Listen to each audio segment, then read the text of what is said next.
Welcome back to Fat and Broke to Fit and Rich, where I will be going from fat and broke in my mother's basement The basement.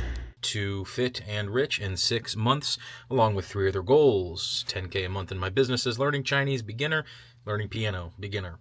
Okay, let's get into the topic of this video, which is fast food addiction part 2. If you haven't seen fast food addiction part 1, I just made this video. You can find the link right here to that video. So, last video talked about fast food addiction, part 1, and how marketing campaigns such as McDonald's and Taco Bell do things like using colors and fit actors and things like that to promote fast food. Okay, I want you to imagine something with me. I want you to imagine the last time you went to a fast food establishment, and if you haven't, good for you. Imagine that you walk into your local Taco Bell. You hear the dee-doo-dee-doo-dee, dee-doo-dee-doo-dee. Chris, did you get that crunch wrap? No, it's coming up. Just like, give me some second. No, I need that crunch wrap now. Yeah, can I get, can I help you? He's like, you can order on the screen behind you. Just, I want you to imagine the whole scene for me. And this isn't to trash people who work at Taco Bell, and I'm not trying to disparage people, they have a southern accent or whatever, and I'm really trying to paint the scene here for you. And the person who comes up to take your order, they're like fucking tired. They got like a stain on their shirt, and then you fucking take their latex gloves off, and you can just smell the fucking grade F meat, and you just fucking sour cream going on in the assembly line back there, and the sour cream, which is probably synthetic something. And then you contrast this with an actual Taco Bell commercial.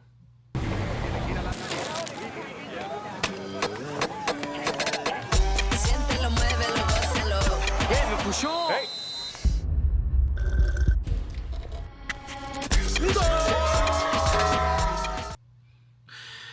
The reason I just painted that whole picture for you is because think about how disgusting it is to eat fast food versus the way it's portrayed in marketing. Now, this is a question of marketing in general. This is what marketing and advertisement does for everything, right? They can make a fucking cruise ship with 5,000 people look like an oasis. We about to level up. But, think about that. Think about eating fucking Taco Bell on a hot summer's day. You're greasy. You fucking got grease, fucking just grease fingers, and you grab your steering wheel and you put the grease in the steering wheel, and that oily fast food smell wafts through the car and follows you into your home, and it's just a part of your olfactory senses the rest of the night as you go to sleep, no matter how much you brush your teeth. I really want to paint this picture for you. Think about that. And think about the advertisements. That is a big disparity. I said in my previous video how, do you see any fat people in fast food commercials? Not really. And if you do, they're not fat. They're just kind of above average weight a little bit because it's a lifestyle to eat fast food once in a while. Think about that. How ironic is that? How fucking ironic is that? That'd be like seeing advertisements for a gym with fat people. The only thing you see is an advertisement for a gym, and everybody in there is overweight and fat. Think about this, okay? It's because advertisement, it always wants to portray the ideal dream world, right? It's I can eat fast food and it's amazing, and I got nothing on my teeth, and I'm not wiping my mouth once.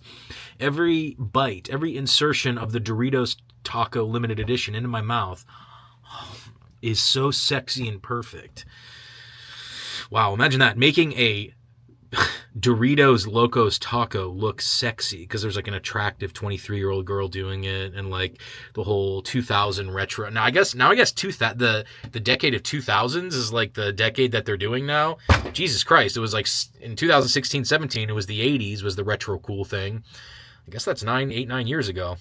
And then recently it's been the 90s, but they're already pushing for the thousands. Jesus Christ, that's when I was a fucking teenager. With the discs, the fucking writing the discs, the music on the discs. Jesus, cool it, world. Can we just stay in the 90s vintage? Can we just stay in the 90s being cool again for the next 3 or 4 years? Anyway, so you get the point, is that part 2 of this fast food addiction is the marketing behind it.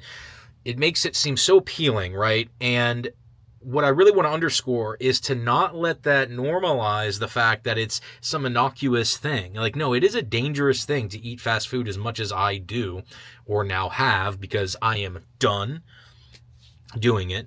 It is a dangerous thing, okay? It's not some innocent thing. And just because you see marketing that's seemingly like, and believe me, there's marketing campaigns for other things that I will not name that make it seem like it's a normal thing to get or do, that, which is like insanity. So when you go back in time and you're like, how they used to promote cigarettes as like a cool thing, same thing, right? And now cigarettes are literally like people have turned against them. But fast food, like, no, they are a behemoth monolith of an industry, and they're not going to stop anytime soon. So I just want to make this to say that, like, don't let the fact that there's an advertisement for it cover up the fact that it is truly dangerous for you in the form of an addiction. Not in the form of, it is an addiction. Okay? I just wanted to flesh out that idea more of like how ridiculous, like when you really stop and think about these advertisements, like what the fuck? Hey, and I'm a hypocrite. I've been a part of the advertisements before. I was in a KFC ad. Actually, here, I'll show it. Game day great. KFC invented couch skating. All you need is football, a couch, and the world's best chicken. Is fondue couch skating? No. Are we couch skating? Yes, you are. Yes. Naked nachos. Nope. I told you, Terry. Are we couch skating, announcer guy? Yes, you are. That was me like 10 years ago when I was way more thin. So I'm a hypocrite because I was in a KFC ad and I used the ha-ha-has to get people to say, I want a favorites bucket. Oh, yeah.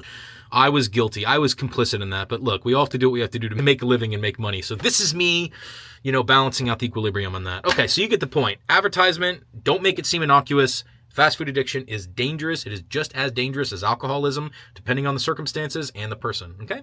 That's all. And do please subscribe and like to this channel as I make a transformation in the next 6 months where I will lose 60 pounds and become much more mobile and flexible, along with my 3 other goals. But yeah, if you want to stick around and watch me transform, how I'm doing it, give me encouragement, and please help me stay accountable, and I will help you stay accountable in the comments, and I will be creating more things off of this, such as a community where we are going to white-knuckle weight loss, no GLP-1s, and just fucking get it done. Reprogram our brains so not to be addicted to food anymore. You'll want to stick around for that. So if that sounds interesting to you, a subscription and a like would be much appreciated. Thank you so much.